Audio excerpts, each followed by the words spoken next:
Now, as much joke as we like to make and thing, and we always had to show that gratitude for life. Gratitude is my thing for this year too. And as much as we're going through plenty as a country and the situation don't look good, we had to spare a moment and remember those who go on, boy. Yes.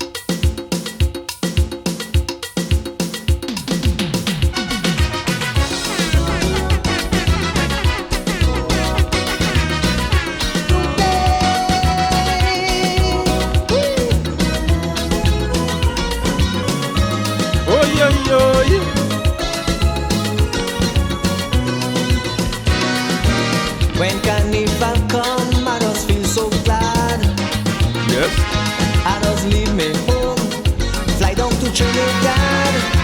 First I love this thing they call soca, soca. Oh, nothing in the world could make me feel better. Oh, the woman carrying on as if she going out she mine. Mister, when I come here, I just want it all the time. I am addicted to soca. Yes, I'm addicted to soca. With soca blood in me, give me again and again. Cause I'm addicted to sweet soca.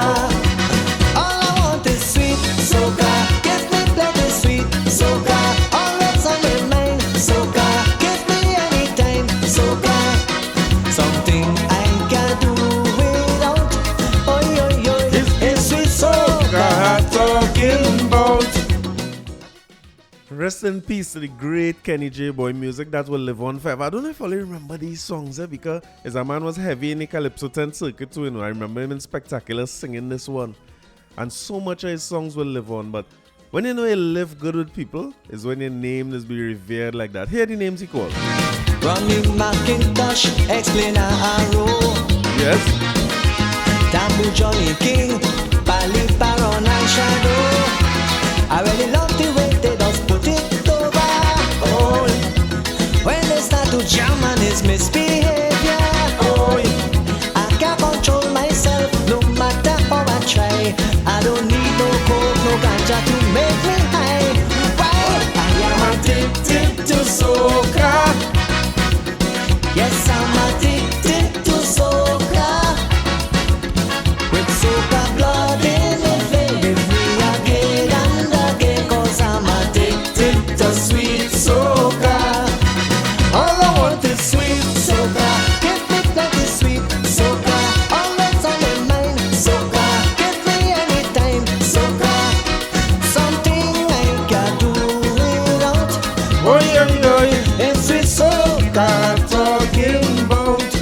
When you're talking about a man whose music going to live on, and listen, during Christmas, they didn't even get a chance to play much Kenny. You know, we were studying Baron and Scrunter, but by his own right, a Soca Parang King, a Kaiso King, a Calypso and Soca King. You can't beat him, and it was so sad because I remember seeing, some years ago, I was thinking, but I ain't seeing Kenny J or hearing from him at all. Because one man you're bound to see around Christmas time in every performance, you're seeing Kenny J around. And it was some years I wasn't seeing him, but then I saw a billboard on the highway going up with bookings for Kenny J. I said, nice, Kenny back in the game. And this year in particular, where it had, of course, virtual performances, you were seeing his name on every billing for virtual performances. And when they taken, I think it was digital at that show. Every one of them you see, Kenny J on the show, boy. And it's so sudden and so sad to hear that he passed. And of course, you know what I mean? We still have to be careful with COVID now, with the numbers as high as they are and all that. And it's just one of them things, but we had to get accustomed to this. I don't know. Because we in a state now, we were just telling people goodbye. I planned a whole different episode and then we had to come and talk about this, you know what I mean? And as soon as the year turned, we hear news about Betty White. I had to get to the great bomber too, but salute to Kenny J. Trinbago is nice for its luxury. People of different races living in harmony. Carrying system musical because of that. Oh, every time I hear it, the song is sweeter. Oh, soca is the remedy for worries and frustration. That is why I just come Trinidad for vacation. Yes, I am addicted to soca. Yes, I'm addicted to soca. With soca blood in the vein.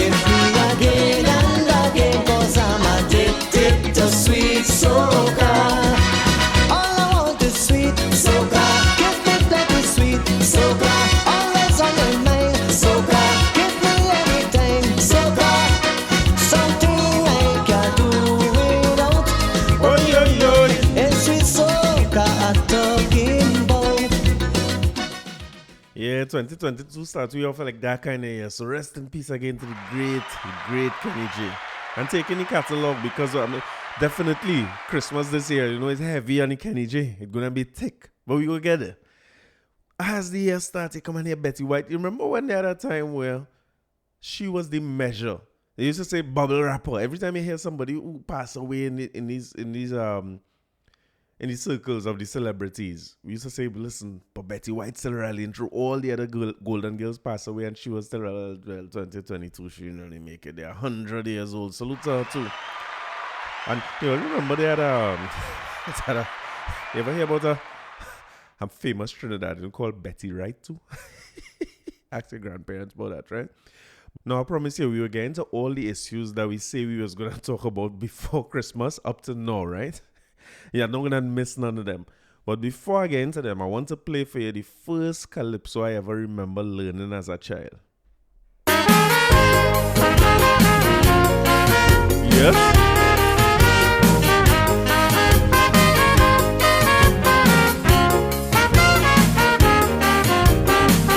I was dreaming and a dream of a bounce up spoiler, telling him that I am a hard luck fella.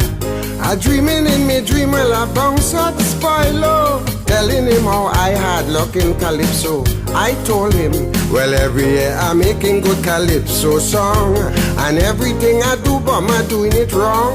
This year I want to be calypso king, so I tell spoiler give me a song to sing. He turn and tell me to sing about Alice in Wonderland, how she shed so much of tears in a pitch oil pan, and when the pitch oil tin overflow, the girl swim from town to San Fernando. Late great Clifton Ryan, boy, 93 years old. I want to say he's monarch of 1964. 64 or 63? Pretty sure it's 64. So we sat down on a tombstone in Mokorapo cemetery, all talking about calypso.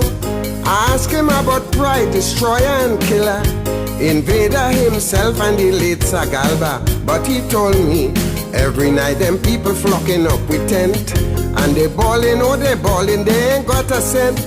Before the spoils could finish explain, I beg him for a next calypso again. He turn and tell me to sing about the dotage Trinbagonian, where they send with the dollar to buy onion. And when he come back to hear him shout, the dollar get away from me hand and 10 cents fly out. A waterfall. Sing it out, boys.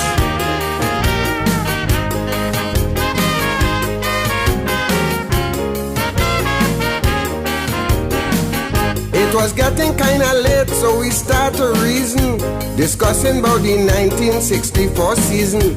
I tell him, well, I done sign up with Samaru, and if he want, he could come down there and sing too. But he told me, it's 3 years now I sign up with Mr. Death. So much a calypso's I sing, I ain't got nothing yet. I find that he's a hell of a man, with a face as hard as a skeleton. And then he told me, sing about the priest who asked Mr. Dole, boy, what you got to do for you to save your soul? Easy pickings, Mr. Dole's creel. Put on a new pair of shoes and walk on your heel, oh me darling. I wanna fall.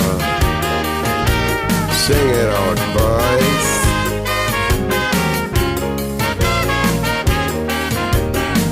So we sat down till about 5 o'clock in the morning.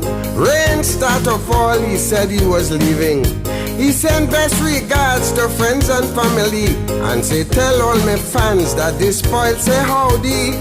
Well, between sleep and wake at the break of day, I don't know where he went, but he went away.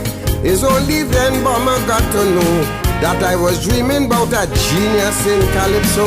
And then he told me to sing about the fellas who collect money and say they're going to build a nice tomb for me. I used to sing for them like a slave. They wouldn't even burn a cup set on top my grave. Oh, and my it Lord.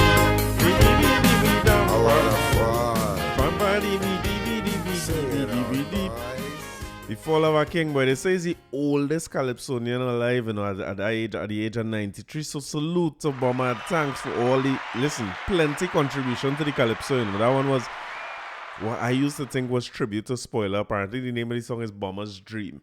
And I always say, I don't know how come I don't play much Spoiler on this. One day I would just do an episode with Spoiler, because Spoiler was the humorous Calypso man. So when you see Bomber do a tribute to Spoiler and put a set of humorous songs in there too, it's just to show you the kind of genius he was as a composer and as a writer. But I want to leave you with this one, because the most iconic song, I don't know what would have been his biggest song, because 1964, I'd take a year off now. But this was the other song he win the Monarch with. And this might be the song that people know Bomber for. Two little children, Joan and James, down by the seaside playing games. Two little children, James and Joan, playing games by themselves alone. Joan asks James what he wants to play. He making style and he wouldn't say. Whenever I remember the satyr laugh, the little Soaka boy turn and he tell the craft, he say, dying, dying. Tom Larry pay it to mommy. If you hear him, you is the mommy. And he tells she, I is the daddy. He gone again, dying, dying. Make up the bed, yeah, we do. And when we wake up tomorrow, me and you do my do bobo. Salute and rest in peace to the great Bomber and the great Kenny J. If days always start in 2022, let me celebrate the lives of two icons. Alright, what do you want to do? Do you want to go back in time and deal with old issues, or you want to start with the newest things? How are we doing this? We want to start with the Ocean Pelican?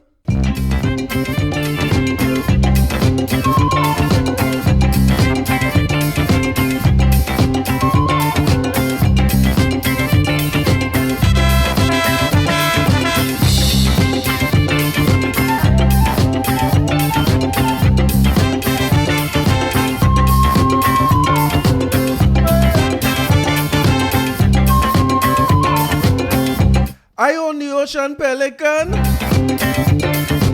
and all you have me in a police station.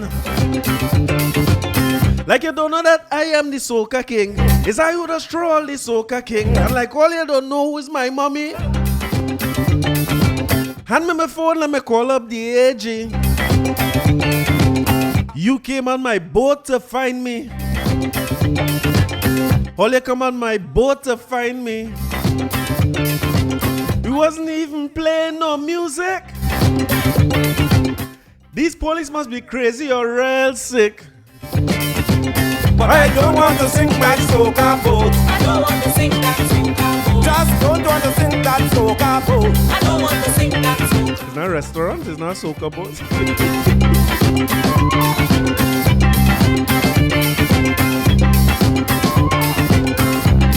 Hey, so listen, if you're not up to speed, right? The story is that Adrian Schoon, son of Minister Paula Gopi Schoon, get arrested Boxing Day. I to show you how long, it feels like so long we ain't talk about none of these things. But yeah, Boxing Day, my guy get locked up. They say he was on the boat ain't sail nowhere.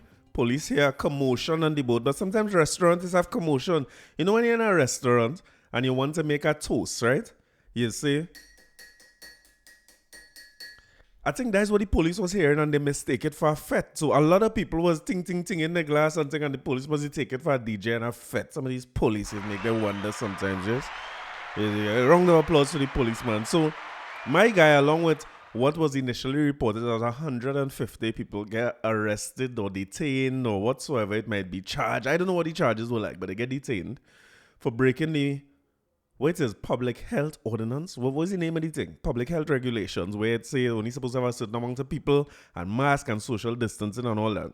But the people had a brunch. Now, the thing about it is this, right? I was waiting for when the brunch thing start becoming a bigger and bigger thing in Trinidad. Number one, because like I started the episode saying old age, I prefer if I would party and finish party by about midday so I could get a good night's rest. I can't do the night party all over the night. I now reaching home and the whole next day I can't sleep and thing. I promise you, I can't do that again. at the stage now where anything I doing had to be. You hear? Anything I do now had to be in the day I could get some rest when the time come. So the brunch, but I know that in New York in particular, the brunch is a big part of the over 40 party scene. You know, salute to all the folks who are 40 years young in New York City. But the brunch is a big part of it. So it was a matter of time before promoters here start doing more brunch type events. And I guess it kind of makes sense. Hey, you have to like innovators, you know. You have to like people who know no matter how things change, they find ways to innovate and to do so. Salute to the Soaka promoter Adrian School for finding a way to adjust. So his boat is now a licensed floating restaurant. Might be the only one of its kind in the country. We have any other floating restaurant? A floating restaurant is such a nice experience, you know. You pay and you go on the sail and you sit down and you eat and all these nice things, right? I never like boat riding. I find like when I park my car in Chaguaramas and then you have to sail and go away from my car. Imagine I living in St. James, right? I go on a boat ride with Stacy at time. We park, go on the boat. The boat then sail past St. James, where I live in. And I saying, but Oli could just drop me home while let her carry me quite back Chaguaramas. I don't like it. Either man, when I finish party, I want to go home for myself, jump in my own car. And sometimes if a party lasts 4 hours, I only really good for an hour and a half. So I ain't like it. But the boat ride brunch is something I could sign up. What do you feel? I could sign up for a little boat ride brunch where, again, food, number one. Number two, again, to sit down. So I could take the sacrio, whatever I tell you in the beginning, I could take that out of the equation because I could sit down. Although I can't sit down for too long. Eh? That might affect episode lengths. I can't sit down for too long. But it's a good little concept. But somehow or the other, I guess, well, they say it's 100 people and not 150. That's still sounding like a lot, to be honest with you. Now, they have a difference. Before I get into the issue here, right? I want to talk about, and I ain't talking Farley yet, right? But let's talk about self-governance for a minute, right? Not Tobago self-governance. Individual self-governance, which I like to call personal responsibility, right? Let me stray from, I like to stray, but let me stray a little bit, right? The other day, I have some friends, salute my guy Schofield and my girl Kavita. We connect every now and again. I meet them in professional circles, and there's good professional folks who like a little old talk. I need more friends like that. So every now and again, this is the kind of line where everybody had to pull out their phone with their calendar months in advance to say, okay, this is the day we will get together. So we decide many, many months ago that this is when we will get together for Christmas, right? So the day came, and we went down to a place called La Penca Bar and Grill in, where's called the Freeport? All you know La Penca Bar and Grill?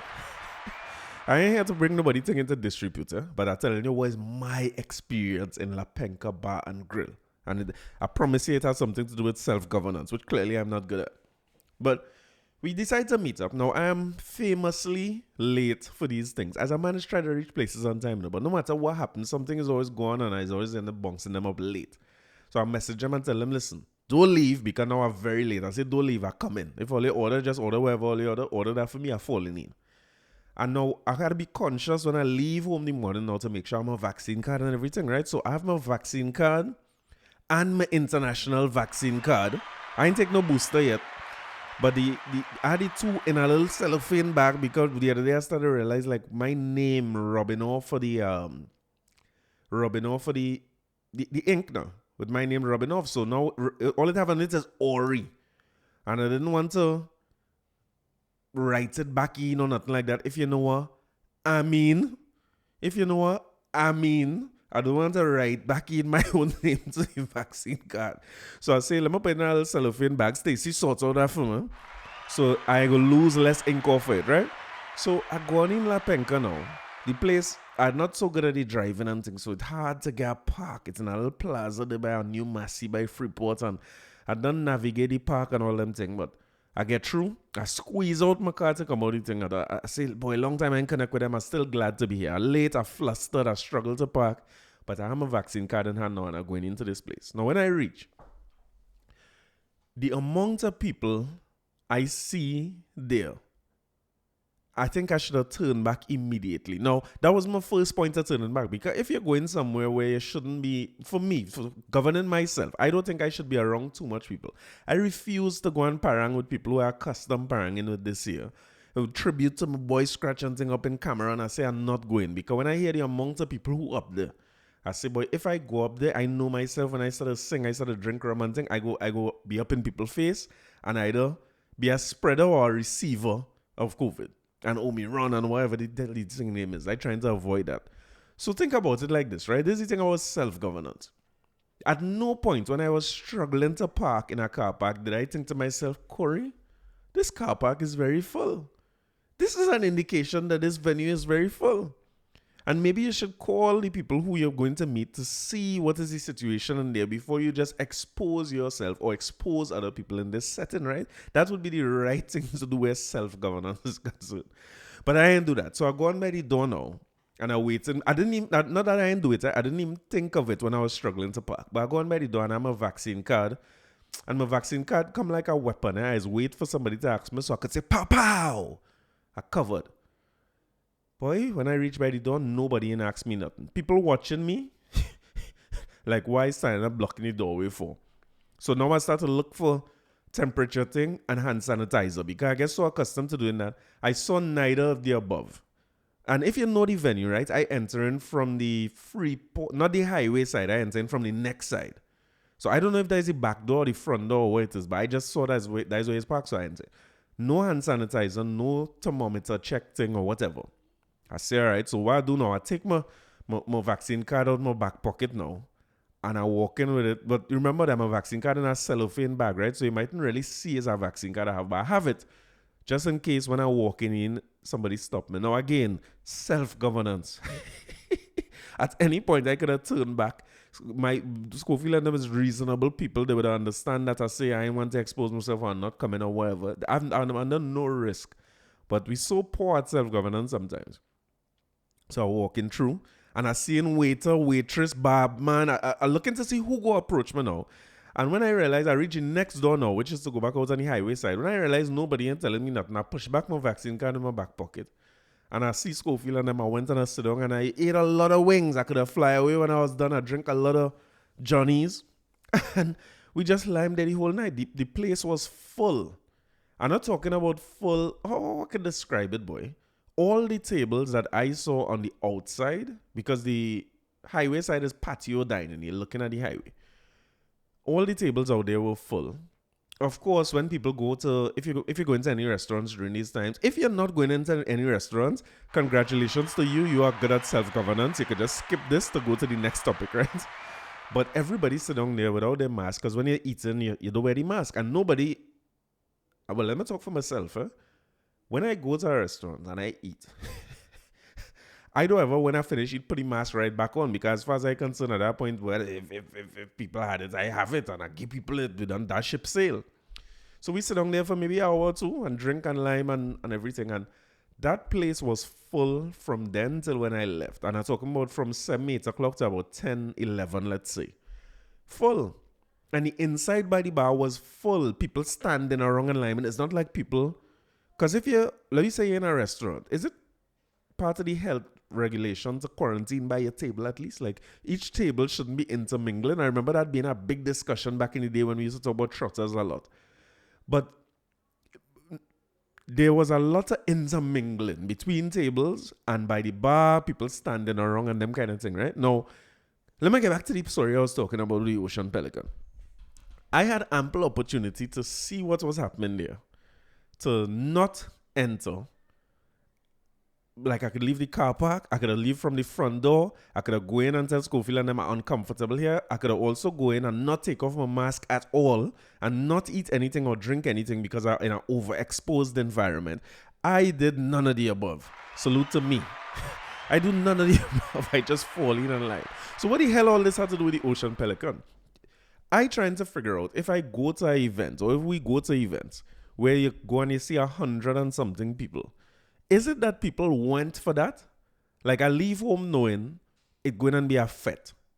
Or were people sold the idea of a brunch that's supposed to be like a restaurant, and then they lack of self-governance skills like mine kick in when they reach there, and they don't dress up in a nice white outfit, you know, long wind pond something. Our shoes dry rotten here, I know where to go. I shoes I want to buy and I refuse to buy because I ain't going nowhere when I buy it. Is it that people reach there expecting a normal restaurant environment with social distancing and self-quarantine tables and vaccine cards being checked and so on? And then when they reach there, it turns into a party. Oh, let me add a next thing to it. Is it that our culture take over? Because from what I could gather by La Penca, it didn't seem as though it was definitely not a party event. And, I had an opportunity to self-govern even before I reached by the car park, because the week before that, I see Scranton Baron or something so supposed to be performing in La Penca, and I said, this place songing like vibes. It's songing like my kind of place pre-COVID, but not my kind of place during COVID. But people could have gone there, let's assume. And then they reach there, and then you don't reach, they drive quite shagaramas, you come from south, you're in your white, you're with people who you're familiar with, you assume everybody's vaccinated because your vaccine card was checked. Let's hope they check all the vaccine cards, but this is what they're saying, right?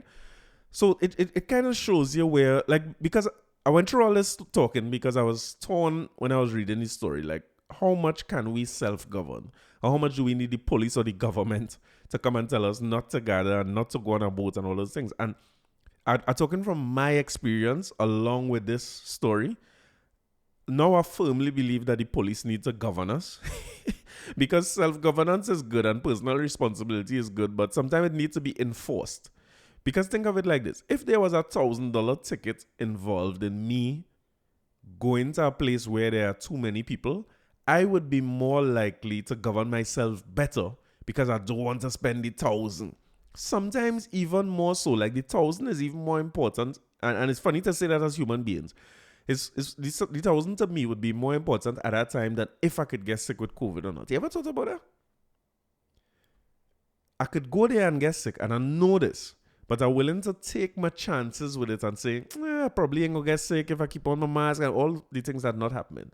I will do. And in some cases, like with the parang, I govern myself a little bit and I say, well, I ain't gonna go there. But will we do that consistently enough if there's no immediate penalty? You see, human beings, there was a book I read at that time, right? About people who were living in a village. It was like a tribe, I believe. And the wood that they were using to make their houses was slowly poisoning them. And they refused to leave the village. Because when you're going and once you're living in the village, you was getting some fatal disease within 10 years and you would die. And some people would live a little longer than 10, some people under 10, but the average was 10 years and people would die, you know what I mean? I'm telling the story horribly, but it was something along these lines. But the study that was done after that was saying that we are not very good when we don't have an immediate penalty. Let me tell you the next story, right? I decide this I don't know why this happened with me in the beginning of the year here. Maybe it's new line. But as I bounced up a video on YouTube talking about the harmful effects of sugar and what is insulin resistance and all these things, right? And that's another area where we don't do a very good job self-governing, because if you drink too much, if you consume too much sugar like me, I get up in the morning, it's a cup of coffee. By the time I come to record it again, it's a cup of coffee. Editing, I could go through 2 cups. And I had 2-3 spoons of sugar in that all the time. And then I'll be feeling sad and lonely and depressed after every episode when I finish. So I'm going to eat some chocolate, some dark chocolate from my, I'm not supposed to go Starlight, from a place other than Starlight. And when you look at the amount of sugar, plus I eating bread and carbs and all that, and I realize, wait, now I am a prime candidate for insulin resistance. So I say I'm going to cut out sugar. But those are not things that we do very well, because when you consume too much sugar, the effect of that is not immediate. If you do it for long enough, you will end up with problems, diabetic, hypoglycemic, all these different types of things, right? Look at salt. Salt is another one of them things. If you overconsume salt, is blood pressure, is hypertension, is all the things that we saying would be, or just general obesity. You overeat. You don't get fat the day you eat the meal. I remember at that time I used to buy 2 dozen Ruby Tuesdays wings and a slice of 5 high chocolate cake. And on a Friday night, that is what we eating. And we eat that and we watch a movie and we drop asleep, and then Saturday morning we sleep late. We do that for a long, long time. So it's not that when you eat the 5 high chocolate cake and you eat the fried wings, you immediately feel fat. I mean, you feel fat, but you don't get fat, right? So the moral of the story in the book was that we're not very good at governing ourselves where there's not an immediate consequence or immediate response. So we slowly walk ourselves into hypertension, diabetes, obesity, and all those things. And then we're not very good at reversing those things because now it takes time. For a man like me, when I had a diet for a week and my whole belly don't disappear, I done that diet. It's back to 5 high chocolate cake forthwith. I hate to see a week pass and I don't get slim and trim, you know what I mean? Or when you're going to the gym, as I lift up 2 things, I just start to look in the mirror and tuck in my side and puff out my chest and nothing changing whatsoever. You know what I mean? So we're not very good at that. So when you look at what the government is putting in place in terms of regulations, or the police, poor police had to do this work to come to places like the Ocean Pelican or La Penca or wherever it might be to help us govern ourselves, because individual self-governance hard, but I feel like collective is even harder. Because it's so easy to go to something like a La Penca to have a little dinner with professional colleagues and friends, right?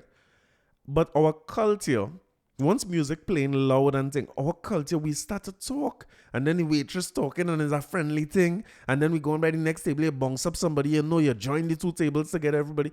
Culturally, we are not good at separateness. And only all I talk about is that human beings are not, we're not so hot on this separating. We need to be together, right? But for us in Trinidad and Tobago, culturally, we like a gathering.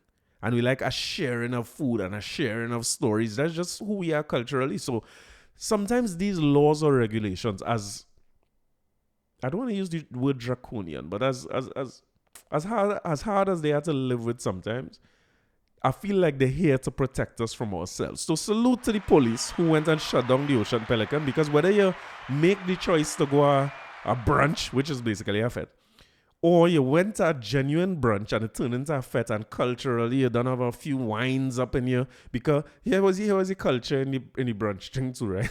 You just go and you just drink mimosas and you just drink Pinot Grigio and everybody acting fancy and they have a wine goblet and all these nice things. But when the hammer fall, it's rum and scotch and cognac and thing, man drinking, it's heavy drinks coming after the brunch part. We eat 2 hors d'oeuvres and thing, and then you start to feel nice. And then all of a sudden, it's gone, man. You know when them kind of songs that they play, we're going into fete mode. So from everything I gather, I don't think all of them 100 people was charged, but it seems as though they're at least doing a deep investigation into the owner of the boat, who are understanding now is not even the promoter of the brunch. He's just the owner of the boat. So I don't know what happened with the promoter of the brunch, or if that's true at all. And now it escalates to the point where, so mommy say the son is a big man. I like mommy.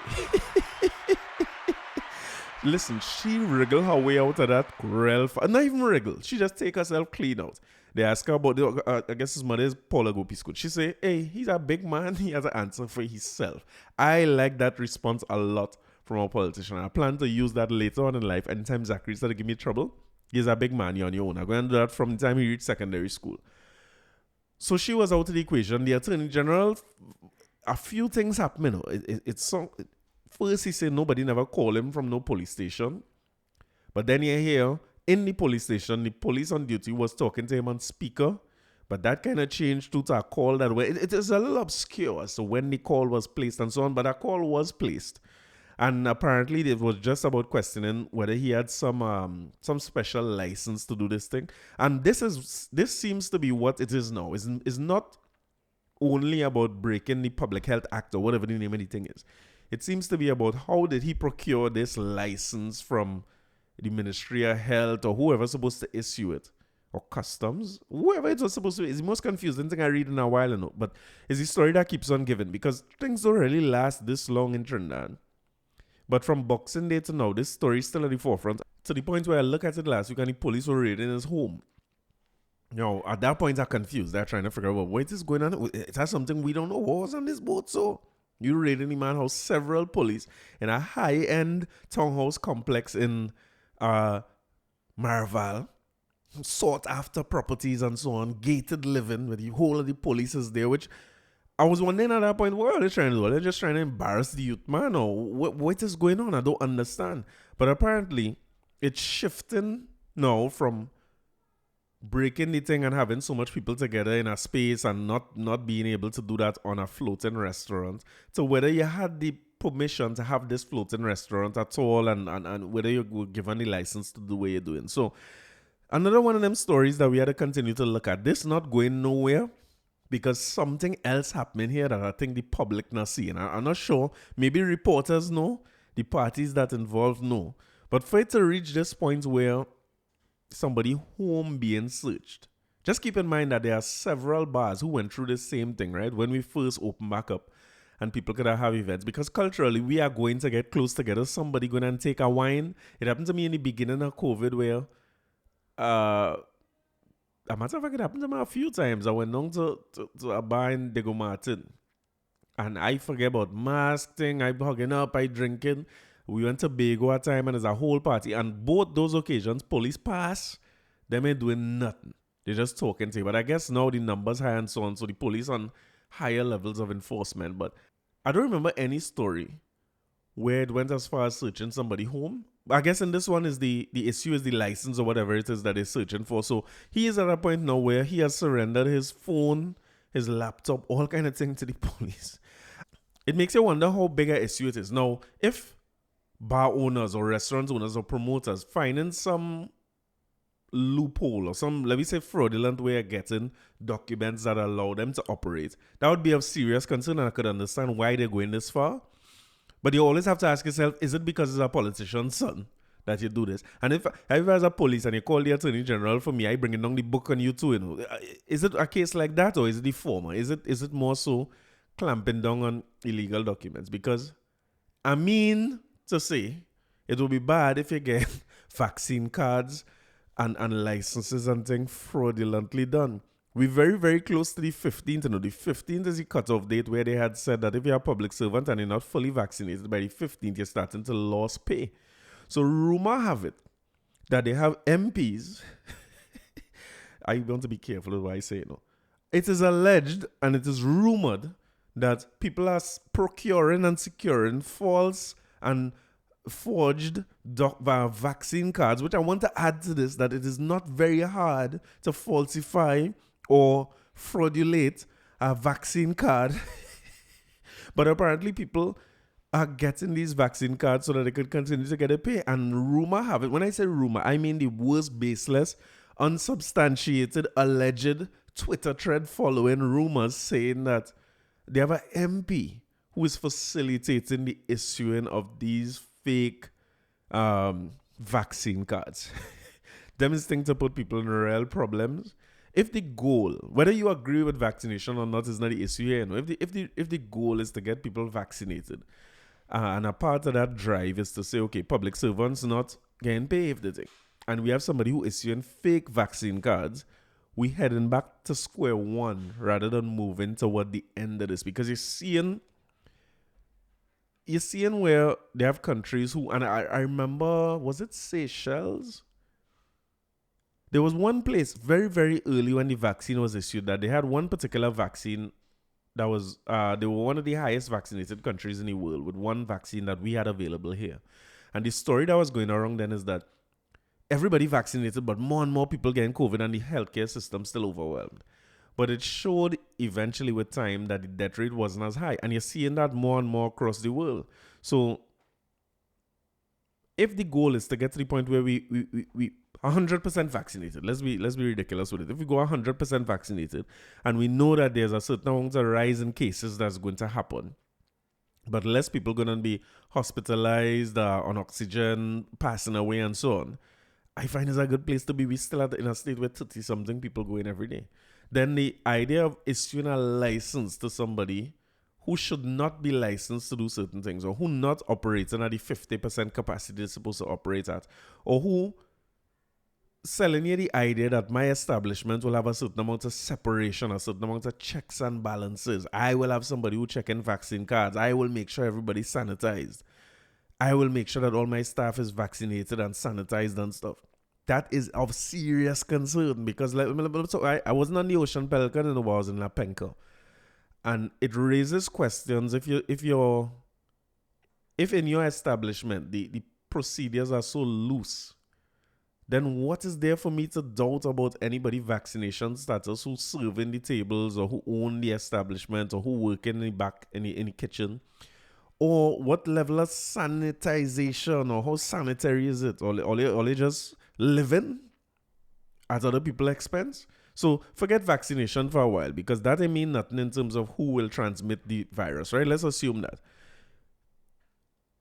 Are y'all taking any extra steps to make sure that y'all sanitize this environment so that your patrons are facing less risk?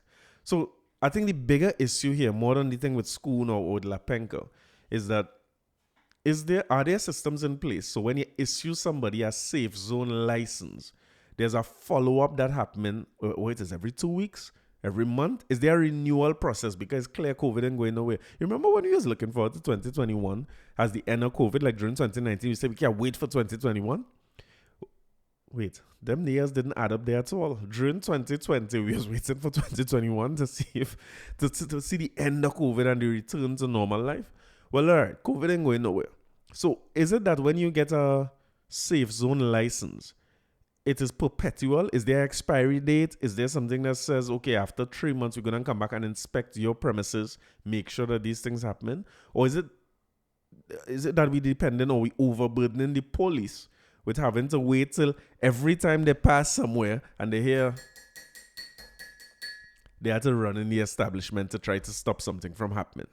So that issue clearly leaving more questions than answers, right? But we'll continue to monitor it. But one issue that I have an answer on is this. This is from The Guardian 15 days ago. The 25th of December, Christmas Day. Here it is, right? UNC activist Victor Roberts yesterday took his coffin demonstration to the home of Health Minister Terrance Deyalsingh in Farley. The minister came out to his yard and briefly looked over the wall after Roberts rang his doorbell, but turned around and went back inside when he saw the coffin. Roberts said he wanted the minister to know that the number of deaths from COVID-19 was unacceptable. Roberts has been leading a protest with his coffin from South to North Trinidad. Now, the picture, if I could include this in the video on YouTube, I'll do it just in case I have anybody who didn't see it, right? The picture is of I guess is, what do you man name? What Roberts? Victor Roberts. Outside the home of what looking like Deyalsingh. I ain't no whole poo peeping over the wall. It look like Terrance himself. And they have this casket. Yeah, it's Terrance. When you zoom in, you're seeing it's Terrance. So I'll try and include it in the YouTube video. I ain't so tech savvy here. But he come out and he see who it is and he see what it is and he go back. Now, it have no reason, no government minister or anybody should be put through this at all. I don't understand why this being condoned. Because it's a slippery slope, you know. A politician is still a man doing a job. I like to bad talk them too, and I just get frustrated and fed up with them and all that. And I fed up here Terrance talk about he shed a tear and he sobbed and he wept and all these things. All of us is get fed up with that. But where is the line?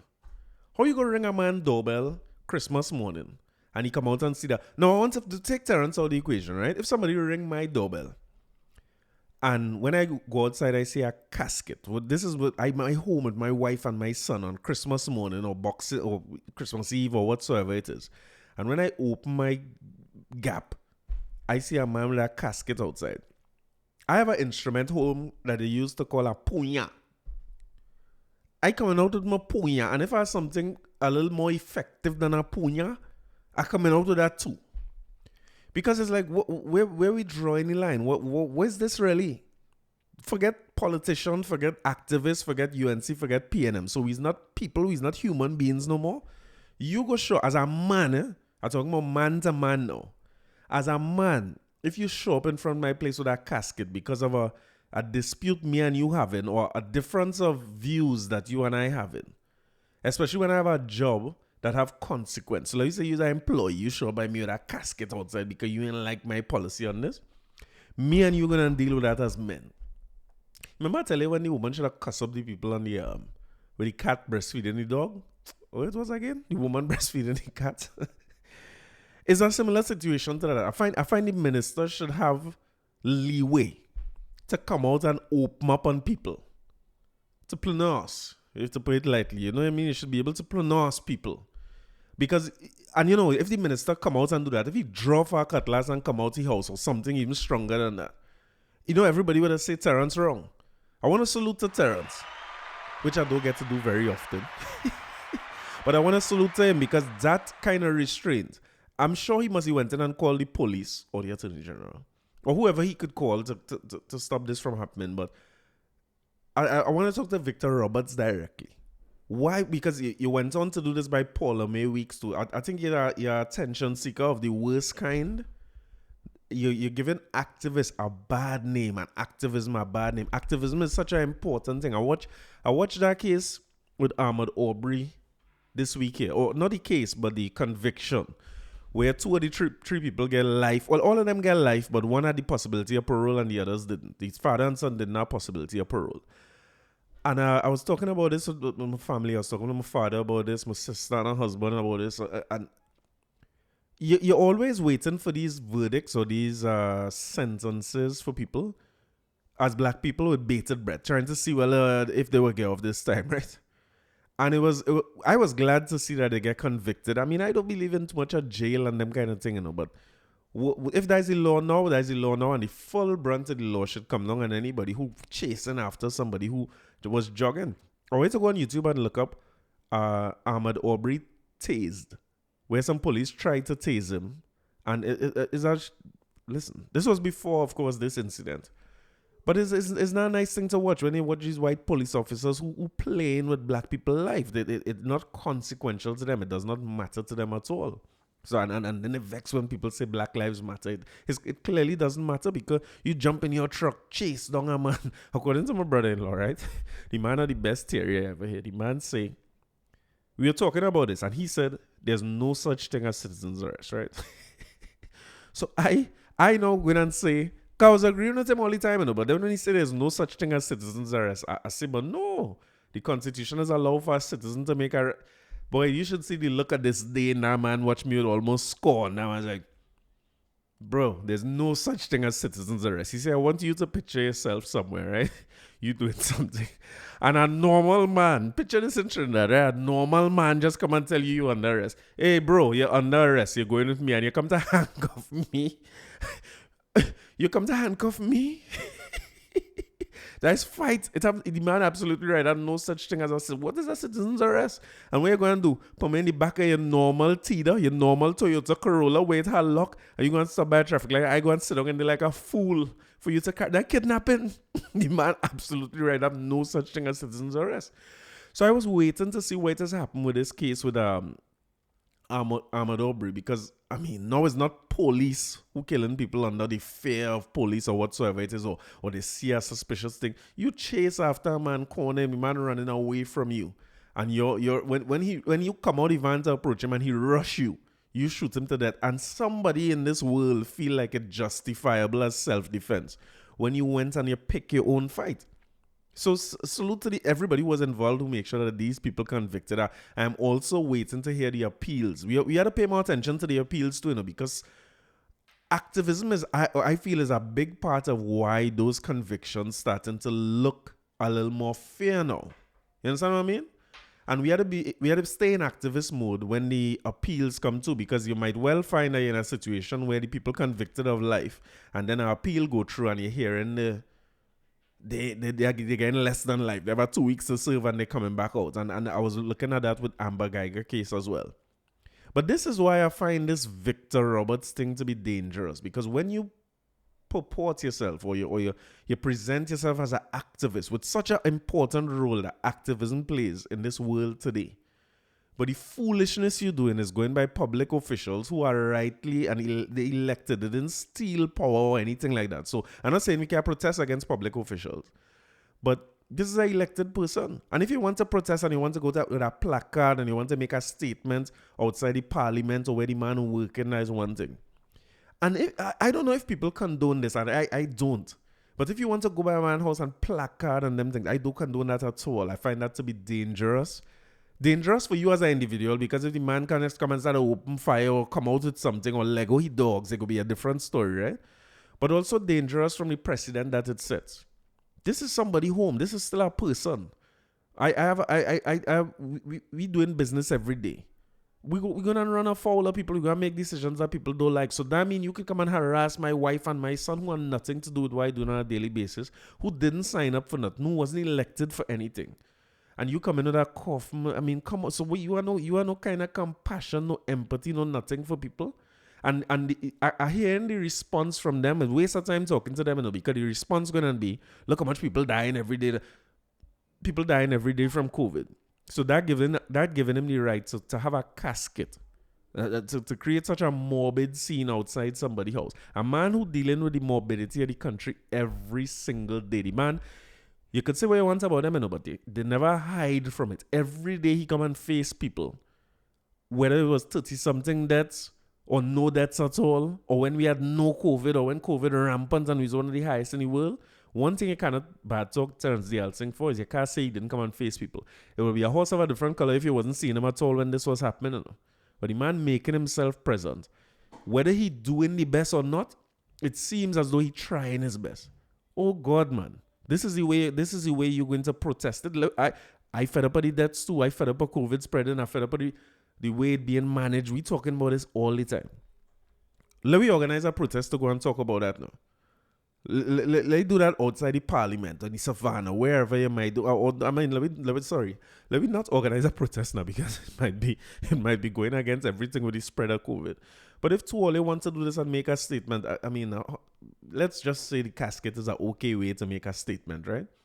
Go and make a statement somewhere else, man. Don't go by the man house. And if the man come out, or Paula May had come out with a punya, I don't get them wrong. That is your home. And when people come to your home, I am of the firm belief that they're crossing a line that should never be crossed. And they're mixing up activism with just basically harassing people. All right, I assume that the activists can help us with too, right? This is something that has bothered me a little bit. And when I say a little bit, I mean I'm more on the side that it should go. But my tolerance level for it not bad. Be in the middle of the road thing, right? Always like a both sides of the issue kind of guy, right? The fireworks thing. So reading from the Express, this is by Andrea Perez-Sobas, is the 9th of January, right? 2 more government ministers have expressed support for a ban on fireworks. Their support comes one day after Energy Minister and Port of Spain North St. Anne's West MP Stuart Young said that fireworks should not be sold to members of the public and were a waste of foreign exchange. Young expressed these views in a statement on Saturday as he called on his constituents and the wider public to participate in the consultation process as the government seeks to bring legislation to regulate the use of fireworks. I wonder how he is participating in a consultative process. I don't know, I'm going to write that down quick. I must find out. Because I want to contribute to this in some way, even if it's signing something or whatever it might be, because I don't like the idea of fireworks too much. Not the foreign exchange, but it's funny that this has been something that has been spoken about since I was a child, right? But in them days it was scratch bomb and them things. These things get much more sophisticated and quote unquote safer, I suppose. But the thing about it is, any product you make have a certain failure rate, right? Any product. You have a Stacey just got a new laptop the other day when we get the internet. First time I ever buy an Apple product and it wasn't working properly out of the box. That has never happened before. It just wouldn't. The internet was just moving real slow on it. But we get exchange with no problem and stuff. The products have a failure rate. It's just happened. And we saw this thing where a house was burned down and say 20-something people were left homeless on the first day of the year because somebody set out what is called the thing, boy? That's float with the fire. The thing that's float with the fire, right? Somebody set out one of them. That's not really a firework thing. I keep thinking flambeau. Flambeau is not the word. A lantern. And listen, if that lantern was to fail over somebody's house and the fire drop, I see one for New Year's Day myself. Like when they light it and thing, as they were going to let go and thing, the flame just drop on the ground. I thinking, my God, if that drop on a tree by your house self, do you know the kind of torture that is for your place to burn down? Or, I mean, if your place burned down and God forbid no life lost or anything, and thank God no life was lost in that situation either. But imagine if somebody house you, I don't know. And then if, let's say somebody Lego a lantern and I know who it is and then my house burned down, they responsible for what is happening home by me? And I don't want to talk about this too much because I don't want any of them things to happen, right? But activists, again, have been talking about this for decades. So it's surprising that now the Attorney General came out and say he looking into banning of fireworks just after New Year's, and I guess I don't know if it's his personal experience, something he experienced that caused him to do this, or if it's the foreign exchange thing, because I find it strange that they're just sliding in the forex thing, they're trying to get you to import less, The way they get us to import less is first slow down customs, so that customs take so long to bring your thing home by you. So little airports will take in forever. Well, I guess it's customs. So they just buy it here, right? So they must be watching this now and say, okay, there's another thing we could ban so that they're not sending too much foreign exchange. Because nobody don't want to address the fact that our exchange rate really should be about 15 or 20 to 1, right? Nobody don't want to talk. We pretending that don't exist. But is it a forex thing? Or is it really a safety thing? Because I think it's unsafe for people and their homes with these fireworks that are going off. It's unsafe for life and limb because something could happen to somebody. I see one of them flying up in the air. Suppose that drop. I remember going the old years nights at time by my partner one. That was up in the cruise back in the day. Never a little old years night lime and thing, normal thing, right? And I don't know what was happening. People was busting fireworks, right? And maybe this is where I'm more on the side of stopping it than not. We were in a driveway. And, well, of course, from a driveway straight out the gate out to the road, right? And we watching the fireworks and thing. And listen, one of them things just fired directly towards us. Everybody had to duck under a car. Like, you had to be quick. If you wasn't quick, somebody would have get burned very badly. Because it's one of them rocket things that's supposed to go up in the air. But I don't know if it get knocked down, if it malfunction, what it is. Because beyond things malfunctioning, human use is a kind of malfunction waiting to happen already, right? There's a course I used to lecture on called New Product Development. And we used to show them a list of claims on a product, them liability type disclaimers. And ask them which one they think are true or false. And some of the ones that are real, like a rock garden used to say that chewing the rocks could damage your teeth. And next one said that the iron... Do not iron clothes. But this was on an iron, like where you used to iron clothes, and the disclaimer on it was, don't iron with the clothes on. Things like that. Because human beings, we add whatever chance the product have a malfunctioning, we add another 50% chance on that with the way we use products, and you know what I mean? So when you look at that rocket that flying, I don't know if it's the product malfunction or the human do it badly. But it's such a dangerous thing. Like, I keep asking myself, like, is it worth it? Yes, we like the noise and the thing to bring in the new year and stuff, but just like how we change, look how much thing we change because of this pandemic. Isn't that one of the things we could change or do differently? I mean, come on, we must be able to see how dangerous that is. So while it seems to be what we're trying to protect is individual fun. Or fun in small groups, because it's a fun thing to buy. I even saw, it's true, Marshall has followed this person, and they have a fellow named Sadhguru, SADH, right? Guru, who's talk about all kind of spiritual things, them gurus, spiritual people. And he actually was one of his Instagram posts last year, I guess it would be for Diwali, was a lady asking him about fireworks and why should they, her argument was, if we stop eating meat, we'll save, let you say, millions of animals, but we want to stop fireworks because animals get frightened. Because that's the other argument for stopping the fireworks, right? Because it's terrorizing to the animals and so on. And I'm thinking, lady, this is your parallel. So if rather than advocate for the stopping of fireworks and scaring the animals, let's advocate to stop eating meat. So animals will stop dying and we just scare them. And her closing, the way she closed it was, it's just once a year for children to have their fun. And it's amazing how we justify certain things when we feel it's all right. That's human nature, boy. But I think on the side now of stopping these things, I had another experience with my little brothers and sisters at the time. They must be, all of them definitely under 10, right? The biggest one must be 7, 8 years old. And them want to light fireworks, but daddy buys some fireworks and thing.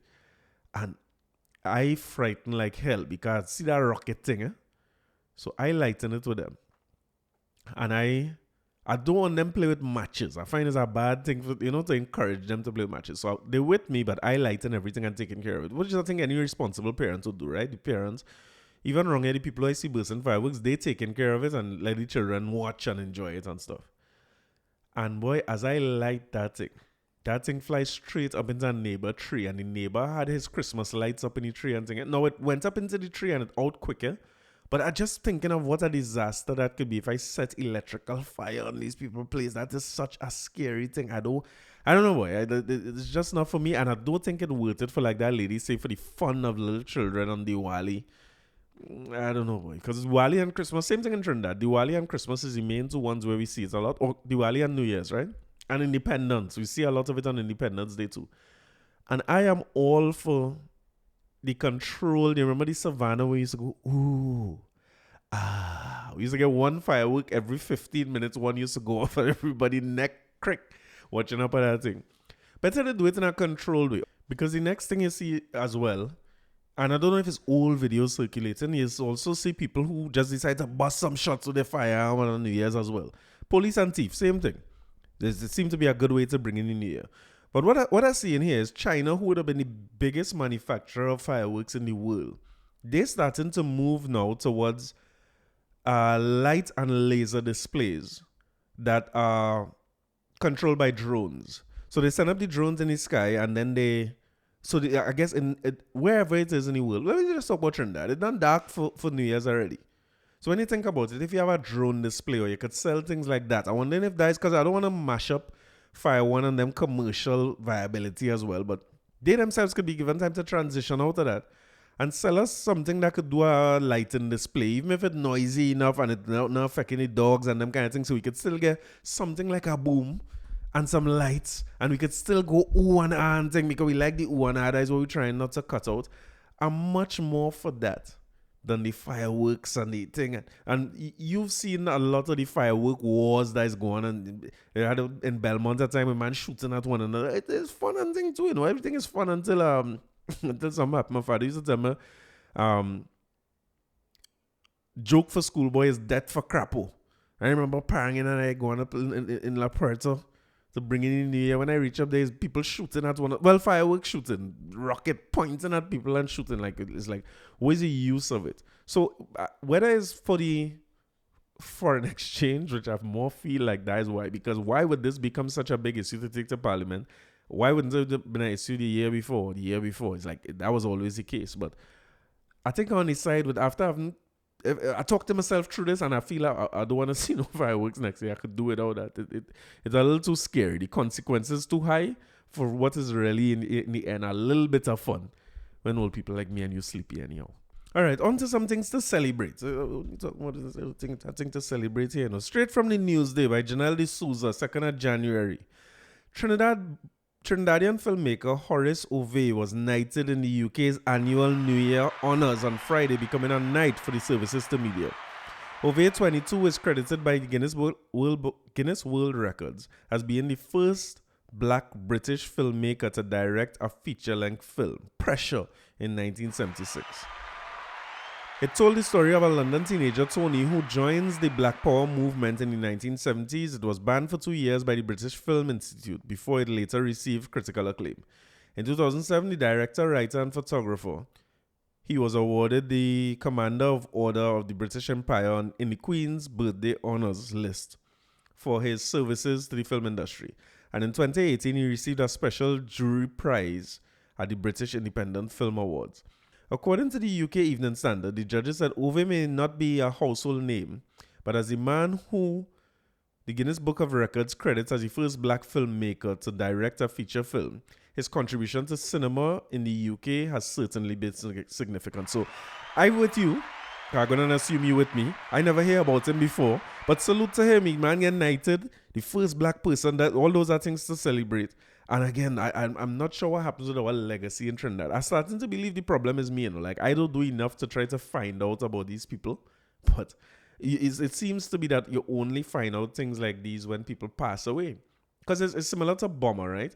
Bomber, during that era, had a song on one of Harry Belafonte's albums. Or Harry Belafonte had done over one of his songs. I think it's Gloria. I can't remember. Let me Google as I go along, right? But the thing about it that even something that seems to be a little known fact is that he borrowed a lot from the region, Harry Belafonte that is. And he was known to be what do I call it? He was known to be very pro-black and the ownership of our resources and our talent and all that. And he did a lot for black people overall. So, and I know that he had good relationships with the peoples whose music he had used or covered, like Bob and Melody, because he had done over Mama Look a Boo Boo. And I think he did a few from Sparrow as well. But one of the little known things here was Gloria that he had done 1958. One of the things that we don't really pay attention to or mightn't even know is that Harry Belafonte had an album that was called Calypso. That, as we talk about this guy who directed the first movie, Harry Belafonte's album by the name of Calypso was the first LP to ever sell 1 million records. And I think it's not talked about a lot. Like my son, they don't teach him that in school. They didn't teach me that in school. I can't remember where I hear that. And when you check it up, it's true.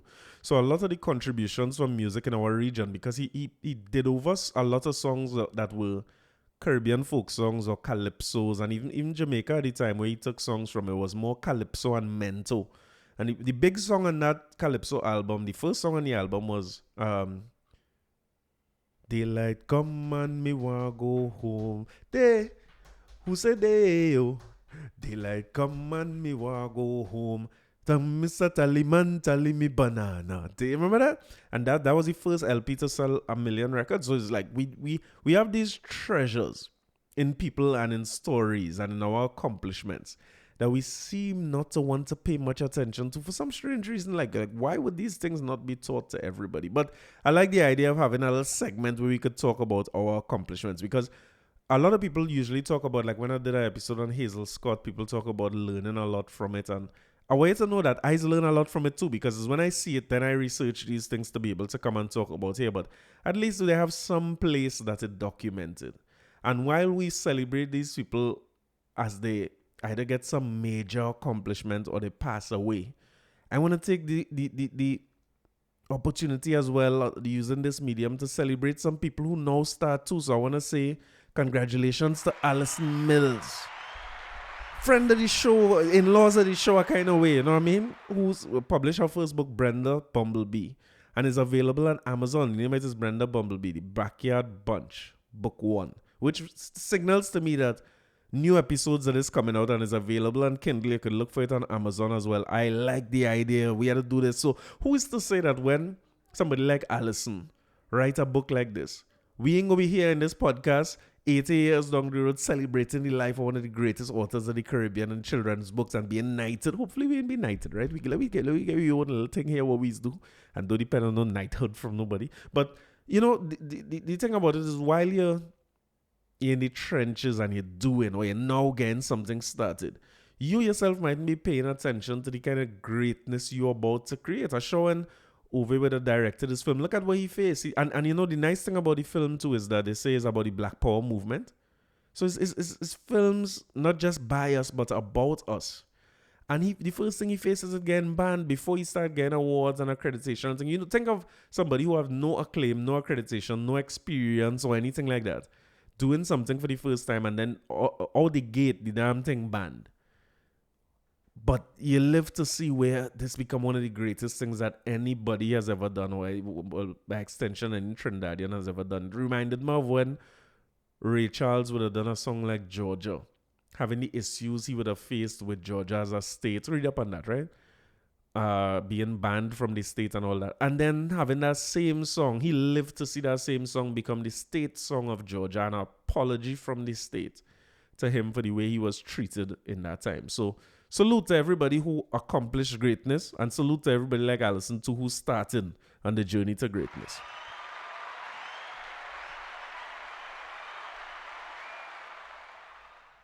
And if you're talking greatness, let me talk about the great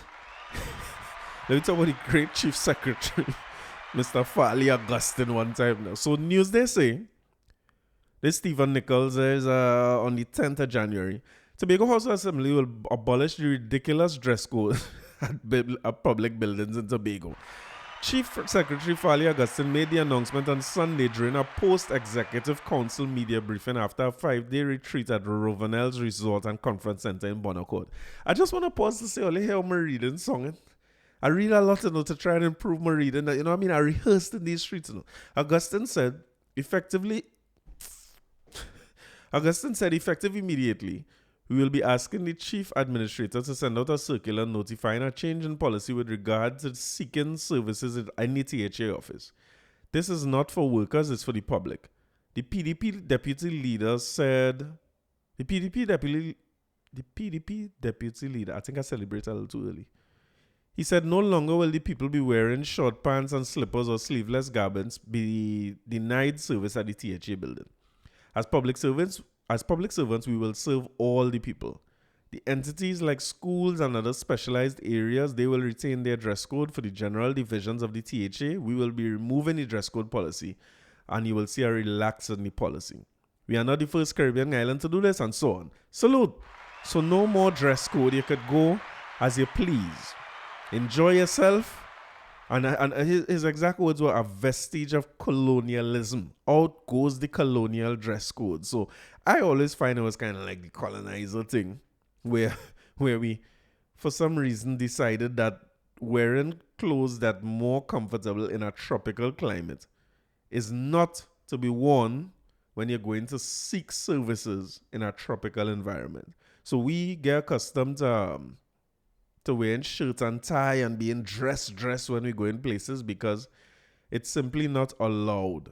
The people say you had to dress properly. So licensing office, for instance, if you didn't know, had a little hustle going on where men is rent pants outside licensing. Because if you're going licensing and your pants distressed, like it's a bullet hole or your knees exposed and thing, you can't come in licensing with that. So men is rent your pants for $20. So you put our pants over your pants. Is the most sanitary, COVID-free business I've ever seen. You put the pants over your pants and then you go and you get your business done. Or women, I think, would be, what do you want to call it, suffering from it more than men, because if they're in a sleeveless or the cleavage too low or the strangest things is here about this dress code. So at least we moving towards the freeing of the dress code. But there's and that's in Tobago. I don't go and do that in Trinidad, but there's a but, because the discretion that people display is not always great. Because what does it mean when you say, I guess once you're not lewd and indecent, you could come in. Be kind for that, A man come from the beach and in a short pants, you could be bareback, get titties out. I don't know if you could be bareback and go in, or you could be barefoot and go in, or you can't distinguish. Or if you're in juve mode, you could go straight into licensing and get your license renew. Or there's well, I guess with licensing, they have a unique thing too, because now you have to take a picture. The picture still needs to have a color. Or what's the rules on these things, So I like, if you know me long enough, you'll know that anytime rules start to go, especially when the rules look like it's too much from a colonial era, as that make me nervous already, I will probably always be on the side where I want that to happen. But I also expect that people going on free willy basically in the THA offices. So I'm eager to see how that goes, because Tobagonians much smarter than me. They know how to act. We don't always know how to act in Trinidad here. So assuming that they're still going to, because for me, if I had to go in a government office, I will dress a certain way. I personally don't like to, as well, slippers to drive. But if I had to come out my car and go in a business place, I try and put on a sneakers and look half decent, especially Monday to Friday when it's during working hour. I always conscious of who go bounce me up, and let me at least look like I was playing and working. Let me don't be in slippers and thing in the middle of the day, and everybody know I in maracas mode. So salute to Farley making changes. You know what I mean? Big things happening. And as we're on the topic there, Watson Duke, who is also the leader of the PDP. What's Watson Duke role in PDP? Political leader? Well, he has something to say too. He said PDP is going to contest every election in Trinidad and Tobago. PDP political leader and Deputy Chief Secretary Watson Duke has revealed that the party intends to contest every election in this country after its landslide victory over the PNM in the December 6 THA election. The PDP, which was established in 2016, won 14 out of the 15 electoral districts in this election. So Duke is basically saying, well, let me just read this part just so we clear. Duke, who is also the outgoing president of the PSA, the man say he gone, right, made the revelation in a video on Thursday as he cleared his office at the association's Abercrombie Street headquarters in Port of Spain. So whenever the next set of elections is, and he say every election, right, which would mean local government and general elections, any by-election and thing, PDP and that. I see our opinion letter went in that was saying that Watson basically going to split the PNM vote and make it easier for the UNC to win. I honestly hope that is not the plan, because with my little bit of knowledge of politics, I don't think that is what's going to happen. I think the opposite will be achieved, where he's going to make it harder for UNC to win.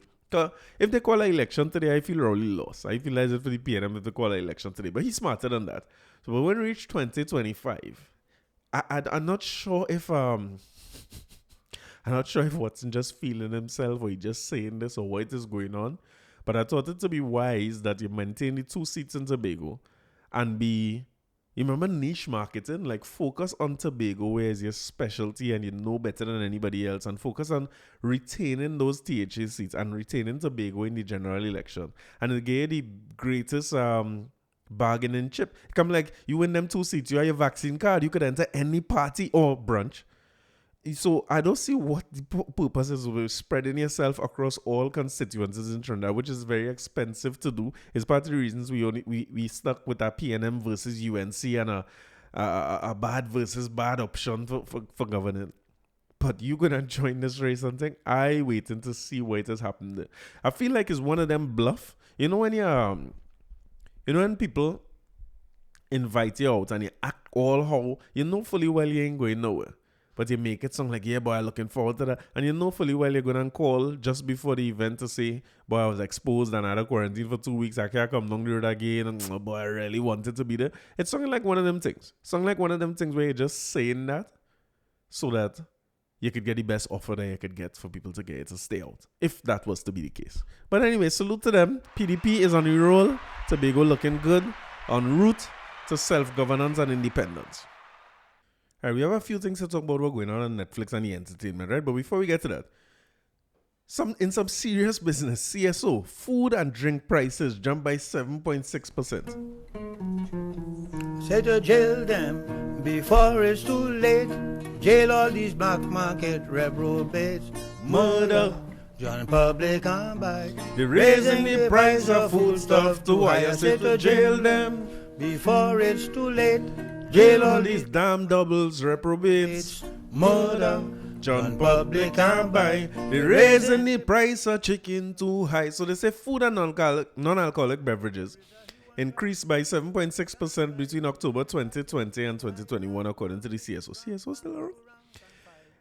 And a memorandum on the index of retail prices, retail price index, published for general information yesterday, attributed to the acting director of statistics, Andre Blanchard. The CSO noted that all items of retail prices increased by 3.9% between October 2020 and last year.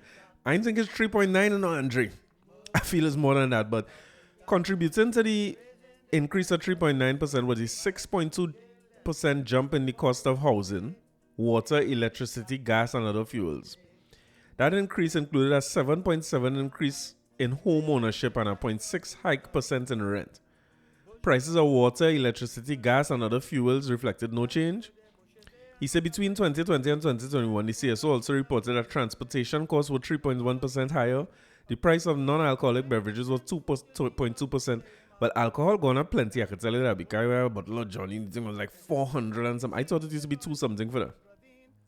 According to the CSO, contributing significantly to this increase was the general upward movement in the prices of whole chickens, fresh tomatoes. This is in the food party going to now, right? Whole chickens, fresh tomatoes, pumpkin, cabbage, hot peppers, soybean oil, and other chilled and frozen food. Tea in bags, bodi, potato. However, the full impact of these price increases was offset by the general decreases. Check this for me, right? Here we say decrease, right? Brown sugar, okra, Edo's, powdered milk, full cream, onions, carrots, orange, banana, ripe bananas, eggs, and white flour. I don't know when them things went down, but okay. The man went on to talk about furnishing, household equipment, maintenance of the house, healthcare, transport, Thing for recreation and culture. Hotels, cafe, restaurant. In other words, everything gone up and it's about to be brutal. Rampant through rank and file. Bubble and profiteering is now the style. No use to lament, comment, no wail. From Caesar to no avail. Is everywhere to be seen. The law is being contravened, so the police must intervene and jail them before it's too late. Jail all the black market reprobate. Say murder, John public can't buy. They're raising the price of doubles too high. So the thing is, the big one people focusing on, right, is doubles and chicken. Because they're saying from by the time you're listening to this, doubles should have gone to $6. And well, the food people, I see an article saying that KFC not raising, or Prestige Holdings restaurants not raising their prices. They sticking with the current price. But I went to Starbucks on day one of the new year. The first available day, I went by Starbucks. And my regular drink is a miso. It's an Americano with steamed milk. On any given day, it's overpriced at $18 or $16. I think it's $16, but you pay extra $2 for the steamed milk, which it must be so expensive to steam milk, right? But now, when I went at 20, I waiting for my little $4 or whatever, and I got absolutely nothing. Nobody gave me any change whatsoever. So, Prestige saying chicken, but they done increase prices in Starbucks, which are already very expensive. So, the fried chicken prices, let's assume that everybody will follow Prestige, and if Prestige hold price, they will hold price. But we heard about the price of chicken going up, again, from the inputs and everything that are going up. But the question is, how much you willing to pay for doubles? Because, well, they say flour going up by 20%, but the doubles, people say they raise any price. The first price I heard was $10, you know. So now it's going to $6. My prediction is that the sale of doubles will be slow in the next, what do you want to say, a month? 6 weeks? And what typically happens is after that, everything goes back to normal. Because I remember paying $1 for doubles. And people who older than me will tell you it was even cheaper before that. But I remember growing up and it's $1. I remember when it went to $2. It was $1.50 at a point too, and then it went to $2. And then they stopped with the cents, right? So it went from 3, then to 4, then to 5. To the point now where when I go buy a doubles, man, it's time to pay. I always ask, well, how much I have for you? Because I don't know what the price it is now. And that's the way it's go with these kind of products. You find that people can make a big fuss about it and thing, but the same amount will sell. And I want to put it this way, right? One thing you had to keep in mind. Remember that New Year's resolution thing me and you talked about last week? What's one of the main things that people usually do as a resolution? What's one of the main resolutions? What's the first one I come up with? You want to lose weight, right? So I want you to keep this in mind. In January, in a typical January in this country, doubles and thing ain't gonna sell the way it used to sell all the time anyway, right? Because most people, or a lot of people, let me say that, on a diet. And you go try not to eat the fast food. Remember I say, I ain't eating no sugar and this and that? You will try to stay away from the fast food and the doubles and things. So when you think about it, right, the best time for doubles and them to increase their price is when people are already not going to buy much. So sales was going to be low in January anyway. You know you're going to find a bunch of people who are going to say, boy, we ain't buying that and all kind of thing. Do it in January. And when January swing by and a little festival called Carnival come up and mankind hungry after Fete, you go and pay the KFC and them your extra $5. You pay the doubles man the extra $1 and you ain't concerned about that when you head bad. Now we are no Carnival this year, right? So it might go a little slower, but my prediction is that we're going to go right back to paying whatever these people do. Because unfortunately, most of the decisions you make about what you're going to eat, this be made when you're done hungry. For most of us, right? We not. If you're like me and you're not so good at the meal prep thing, you decide on what to eat when it's time to eat. And the doubles is be so convenient, boy. Jail them before it's too late. Jail all the black man. So just walk with your $6 one time now. Well, you know, just keep a little loose change around. Walk with your loose change and support the doubles, man. Now we ain't going nowhere. You remember what it was like anything when you couldn't get doubles, when they locked down the place and doubles people couldn't? Don't act up too much about this price increase and then doubles lock off again. You know? Raising the price of food stuff too high. Bush doctors are doing a raging trade. Yes. To charge for their bushes, they are not afraid. Yes. 60 cents for a piece of shadow benny.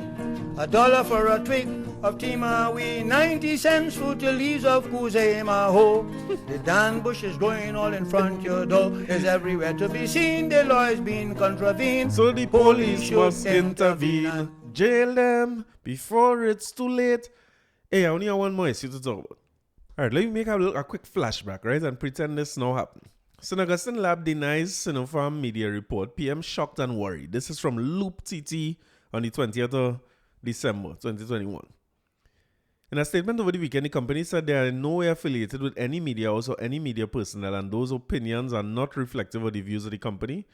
The company issued the statement following a Trinidad Express report on Sinopharm vaccine. St. Augustine Medical Limited was never engaged by any media house or media personnel to participate in any analysis for the purpose of assessing the reliability of any vaccine, and statements alluding to same are wholly untrue and reckless. It should be noted that antibody values are not related in any way. It should be noted that antibody values are not in any way representative of antibody status in a patient, and attempts to create this relationship are based on no real scientific research or data. According to the Prime Minister at the time, he said, "This must be the worst piece of irresponsible journalism I have ever seen." In a pandemic where thousands of doctors and many international agencies and hundreds of thousands of newspapers and other media entities are present and reporting, the Express has made the discovery as published to undermine a vaccine which might very well be a victim of geopolitics. Where's the science here? Who are the people responsible for this data set being published in this way? It's not only embarrassing, it's downright destructive and worrisome. Who will be fired here? To attempt to undermine a nation's vaccine program in a pandemic is nothing short of criminal.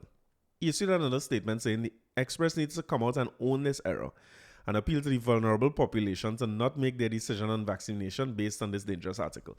Let me talk about this real quick, right? Because the Chinese embassy had to also come out and talk about this. Of course, Sinopharm coming out of China, they basically distance themselves from it and say there's no merit in it. Now, I can't speak to the medical part, right? Because as a lay person, I might read this and say antibodies in the patient might be the same as antibodies in the vaccine, but I mean, I could learn from the people who saying that those things are not related in any way. The people who releasing this statement own a medical facility. I am going to assume that they know this more than me, and I do not have the time, energy, or willingness to go and do medical research to find this out. So I am going to, unfortunately, it seems these days, have to depend on the opinion of experts. Now, this is where media is a tricky thing, because I cannot, and I don't have the time to, and it's inconvenient for me to go and find the sources of all the information I have. Like, remember when you was in university and they used to tell you, quote your sources? Maybe we should have media start to do this now, so that they have some kind of citation or references for where people getting their information from. And anytime anytime they're doing their own research, and I'll talk about this in some depth, right? If this boring for you, skip to the end. We go play a song and we go enjoy it. But if you're interested in this, take it in. I go in somewhere. When a lot of the research that a newspaper will do to publish an article comes from two places, what we used to call in school primary sources of information and secondary sources of information. Secondary sources of information is just like the newspaper itself, where I trying to find out information about something. So I read from some other people who had said things about it. Now, these people didn't put things out there for me, you know. They put things out there for whatever purpose it was serving. It could be to sell newspapers, it could be for information purposes, it could be a publication, it could be a thesis, a book somebody writes, and so on. All these would be considered secondary sources of information. So it's secondhand then. Think of it like that, right? And I'm going to take this secondhand information and use what I can from this for what I am trying to explain to somebody. So everything I do in this podcast is secondary information. I read in the papers and then I come into form of opinion and get some kicks and make some laughs, and that is it, right? Primary information and research is where I go in and find out the information for myself. So basically, the best way to find things out in a lot of cases, especially in what you call social sciences, when you're dealing with human being, one of the best ways to find out things from people is to ask them. Another great way to find out things from people is to observe the behavior, and you will see some things, right? So when we're doing research, and I come in from the standpoint of some experience, right? Because I've been doing research for a living. Let me put it like that, right? And when we do research, I am very careful with what we present to our client, because it is my role as a person in a research company to present the client with something that shows them the reality of what is happening. So our research is not medical research. Our research is around customers, what customers experience. So let me talk about customer experience research, rather than be a simple one. I just want you as an owner of a business to know what your customers really want and what they actually experience. Because you might find that what I've found is that, like in Trinidad, you meet with people at the highest level of the company. Everybody interested in providing great customer experience, right? Don't doubt that. But they don't do it themselves. So you're dependent on staff, teams, systems, and so on to be able to deliver the service that you want to deliver, right? So believe me when I tell you the Minister of Transport wants you to have a great experience in licensing, but you may not be having a great experience. So it's my role to go in licensing office and identify what is the experience that people having and present it to the minister. That makes sense? Now, if I had to do that, there are scientific ways I could go through to determine, because one of the problems I have is, think of it like this. The best way for me to find out what is the experience of the Trinbagonian in licensing office is to ask every single Trinbagonian who's been through licensing office, dead or alive, what the experience was like, and then present that to the minister. Then they will know. But they have some problems with that. Can't talk to people who dead. I can't talk to all the people who are alive neither, because it will be too expensive. I had to get paid, right? I had to make some money, right? It will also be ridiculous in terms of how long it will take me to get that information to the minister, because he ain't going to be minister again. Like, yeah, them going, you know, you lost the election and you gone. I'm going somewhere with this, right? So I can't do what we call a population study. I can't go and ask every single person. We call it a census, right? Because the length of time it will take for me to find out from everybody, it will take too long, it's too expensive, and it may also not add any value. Because from a statistical standpoint, when the numbers come in, if I ask a certain amount of people the questions, and I frame the questions well, because that is a science in itself too, the way you frame the question. So if I do that well, and I ask people, I could get part of the experience. For instance, I remember doing a study one time with a CEO. I think I talked about this here before. One of the brightest CEOs I've ever had the pleasure of meeting. And he said, when we went, he said he had the questionnaire finished already.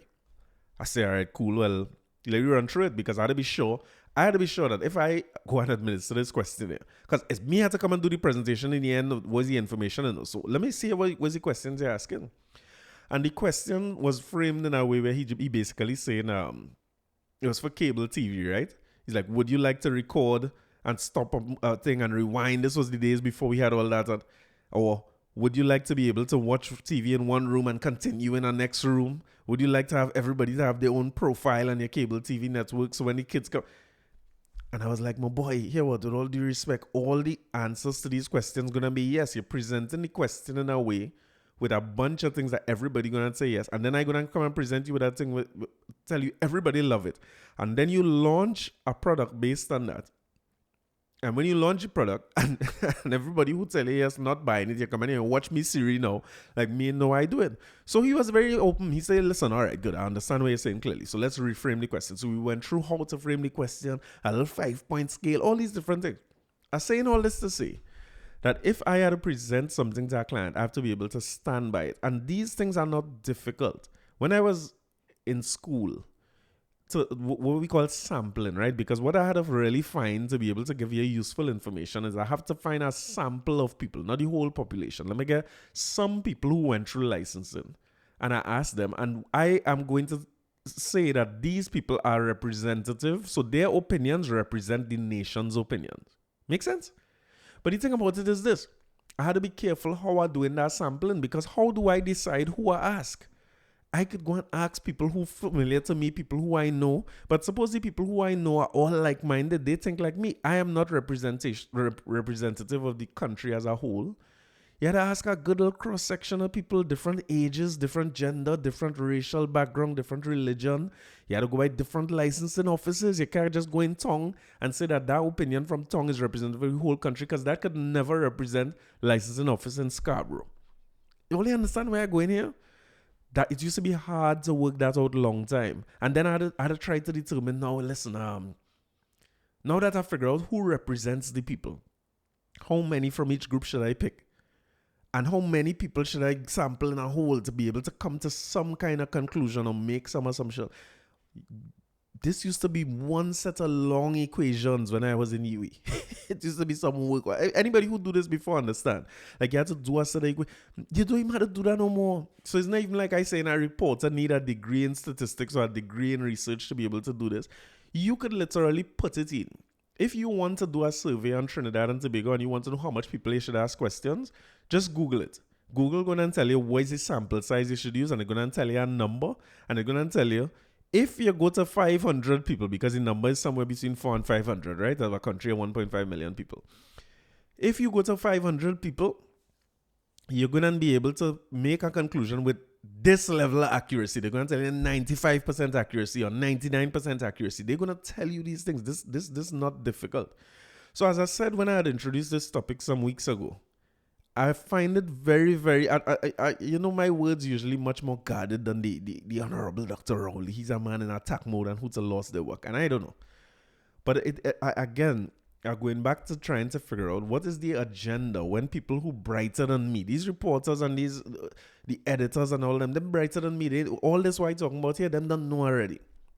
How do they publish a study that says more people dying who take Sinopharm vaccine, because Sinopharm vaccine not giving it the level of protection of the other vaccines, because they spoke to two people who they know personally. It comes just like me. I talk to everybody I know about who had good experience in licensing and not. They talked to two people who were familiar to the newsroom, is what the article had said. And they went to one hospital who subsequently come out and distance themselves from it, which means the hospital wasn't even a part of the study. The hospital couldn't even tell you, well, okay, these are the amount of people who came here. We had 600 people coming through here, and these are the people who survived. These are the vaccines they have. They just said the two people take this Sinopharm, and I can't remember if they died or if they had very bad reactions. I want to say they died. I can't remember. And I don't want to go back and read the article neither, to be honest. Because I find it just ridiculous. And ignorance is one thing, right? When you don't know how to do something and you do it, when people come out and tell you you're wrong, you're probably going to be humble and say, well, oh God, I didn't know. If your intention's good. But I had to try and understand what is particularly the editor of the Express, who see this article and decide that we're running with this. What was the plan here, boy? You fully well know that this have no merit. It holds no water. It is provocation at best.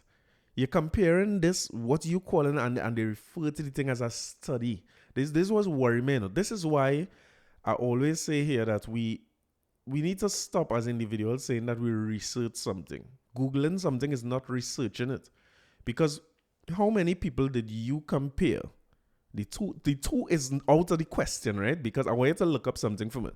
If a hospital in a year have 3 people a day who come into the hospital, at the end of the year, there's more than 1,000 people that day, right?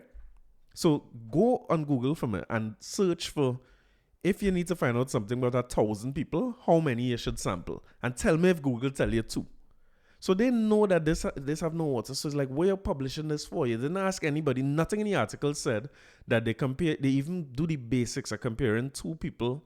So let me say you take 2 friends who had Sinopharm. You didn't take 2 friends who get Johnson & Johnson and 2 friends who get AstraZeneca and 2 friends who had Pfizer, 2 friends who had Moderna, and 2 friends who didn't get the vaccine, and 2 friends who don't know where you're studying, like a what you call a control, just to see if it's chance. Because what they publish could be true, but it could just be coincidental. How you coming up with a conclusion that seems to want to suggest to people that maybe you shouldn't take this Sinopharm, or maybe if you have Sinopharm, you should get something else because this is not so great. Couple that with the same discussion about efficacy, which I myself didn't understand, but studies already done to show what is efficacy and why these vaccines are viable. And I just having a hard time understanding why the Express, one of the 3 leading newspapers in the country, would publish an article like this that does nothing but create doubt in the mind, baseless doubt in the mind of people. And if you have the doubt, is where all studies start, because we have a question that we want answered. So if you observe that 2 people take Sinopharm and died, that is a good place to start with a study. But you can't answer the question for yourself when you're presenting the question. I mean, but I don't know why I had to talk about this on our podcast. This is when they say the podcast getting too heavy and people isn't coming up for all these serious matters. But I promised that I would talk about this when I saw it last year. I just didn't want to deal with this during Christmas and stuff. Overall question is, what is the motive? Because I want you to appreciate that if you didn't skip past and go to the end and just listen to the music about this, I want you to appreciate that you are in the minority. If you listen through to this and you have an understanding of where you're coming from because you do these things before to get your degree or whatever it is, or let me say you have no degree and you're hearing about sample sizes and representative numbers and so on for the first time. Let me say this is the first time hearing this. If you're hearing about that and that makes sense to you, I want to tell you that you are also in the minority. So when the Express, who selling papers to the majority or selling articles to the majority via social media, does things like this to the people who are less likely to either do any further Googling, research, reading up or anything, and they depend on people like the Express, who in these days with social media, you don't know who to trust. But the Express certainly had, it must be one of the places you could trust to give you nice, clean information that, when you're hearing this and that on the street corner, or you're seeing this and that on Instagram and Twitter and social media and on TikTok, you could come to the Express to find out what is something that is the truth, which is what all the newspapers say they is put forward. I want to know how the editor of the Express could risk their reputation that they take so many years to build to put out an article like this. And I wrapping up on the point that I remember the Express when I was in my early days of doing this podcast, I remember the Express putting out an article. It was a political poll. And I never spoke about it in the episode because it was the results of the survey could not be made public because the company, who I know to be a very reputable company with research, was commissioned by the newspaper to do it. And I remember having to call them to say, hey, what y'all produce as a study here? And the way it being quoted here. Can I see the original results? Can I see the raw data? Can I see what y'all put forward as a report? Because the way this being presented here, I know Olean do that work. And I was told that they can't divulge any of the work because it was paid for by the newspaper. And I decided to leave it alone based on that discussion. But it get me a little worried now about how these newspapers approaching stories like these. Like it begs the question, what is the agenda? And especially in the light of what I saw this week on Netflix with this movie. What's the name of the movie, boy? Up in the Air? Don't Look Up. Will you see it? Go and watch it, right? It's a star-studded cast of people who dealing with a android or metroid or a stone, right? They're going to hit the earth. And it was so reflective of what our society is today. Now, I tell you the truth, I'm level I fall asleep about 10 times during the start of this movie because it's the most obvious movie I've ever seen. I guess I saw people commenting on it on social media before, so I know what was coming. And it was a little funny, but it's just so obvious where it's coming, and it's really holding a mirror to society in the way it is now, in that experts are trying to tell politicians that we're in some problems and they're foreseeing issues. Politicians taking the issues seriously and taking them into consideration, but not outside of the context of their own political future. Randoms are giving information that people seem to be latching on to more than they... Boy, listen. Like, I know a doctor who was telling me that his parents, the 3 children are 2 doctors and 1 financial advisor. And he was saying the parents taking all the advice from the financial advisor on what to do where vaccines concerned, and they listening to the doctors themselves. So things like institutions, like when you say doctor and lawyer and accountant, those things we have zero, and politician, we have zero trust in those things, it seems. And we have more trust in people on social media who speak well and look good and present themselves well. We have more trust in people who run tech companies and who may or may not have done the research or have researchers do it. We seem to trust them a lot more than the institution. And then we have no faith in what we call mainstream media whatsoever. So almost to the point where everything that is printed in mainstream media is starting to be seen as a blanket lie. So the institutions lying to us, the politicians lying to us, the mainstream media to lying to us. But Joe Blow on the corner, he had the truth, he had the answers. Jane Jan on YouTube, she had the answers. She know everything. Who read up, who able to talk better and talk slicker and talk faster and look better, seem to have the answers to all the issues that we have. And I put in to you that when you watch this show, Don't Look Up, if you haven't seen it yet, the people like the guys in the Express who publishing articles like these, not making it any easier for the average person to trust a place like a media house. Anyway, that's it. All them things too heavy, I come to deal with that this year. I like how the soca artists, that no transition from that, right? I like how the soca artists over the last few years, despite what going on, they gain me soca. They gain me tune. It no carnival, it no where to go. It have boat rides somewhat, but you can't go or you can't come back. So at least the soca artists gain me something to eat. You know how hard it would be, or how dread this place would be if the creatives had stopped working. The soca artists, the people who could make movies and the series. I can't wait for Ozark to start back. I was just watching all the end of Narcos, they had released some more episodes from Money Heist and Narcos. You see the ones where you had to read subtitles, I just watch them real slow, reading ain't easy, all know it's hard for me. I just clean up all them things and get them out of the way for when Ozark start back. But I like, the artists and they bringing out soca. So here we go, right? From now till when Carnival was supposed to be, which is the 26th of February, 28th of February, I believe. Carnival was supposed to be this year. We're gonna play a little music, at least one new release every single week. I wonder if I could keep up all, I only know old music. But seeing that there's the first real song for the year, the first new release for the year, I like the message in the song, and I only know a real bias towards Farmer Napier, but I like the message in this song because it's so relevant almost to everything we talk about in this episode for how the year gonna start. So before we get out here, hold this Farmer Napier now. Yeah, from the top. 1, 2, 3, come on. Got to hold a meditation. Got to find some inspiration.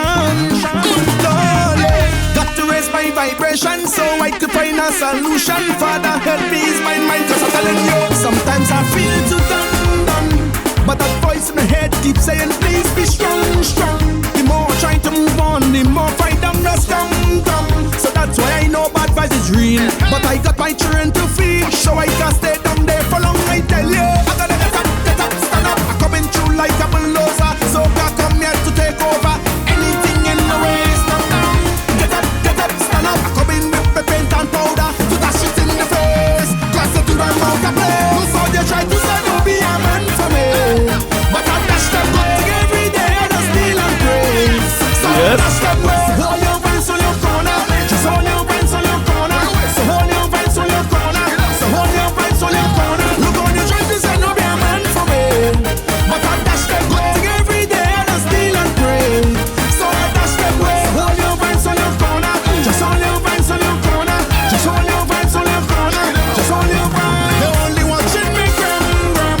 Vex when they see me happy and having real fun. Hoping I walk down the road one day and just fall down. That's how I know bad vibes is real. So you got to keep your mouth sealed. Ask the Father to take the wheel, I tell you. You got to get up, stand up. Coming through like a bulldozer. So I come here to take over. Anything in the way is not down.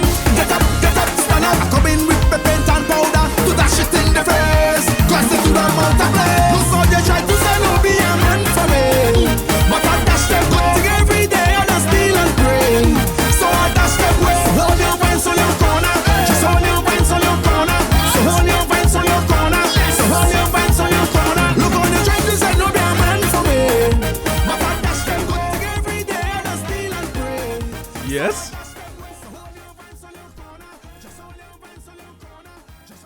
Hey, listen, Farmer Nappy is one of the greatest of all time now. Salute to the great Farmer Nappy. Rather than just play new releases every week, what about if we just play new Farmer Nappy every week? It's one of the best, you know. But like the man said, listen, it's head up time. The year start, the obstacles done in the way already, but we're gonna breeze through this year. We're gonna have a great year. We're gonna have a great time. So I'm going to see all you next week, Tuesday. Bye. Thanks for listening. You know, I need to find a different way to end this episode because I find somebody on YouTube tell me the episode is just done dry. I promise only that before the end of Carnival, I will find a way to end the episode that feeling more like an ending. You know what I mean? But until then, bye. See you next week, Tuesday.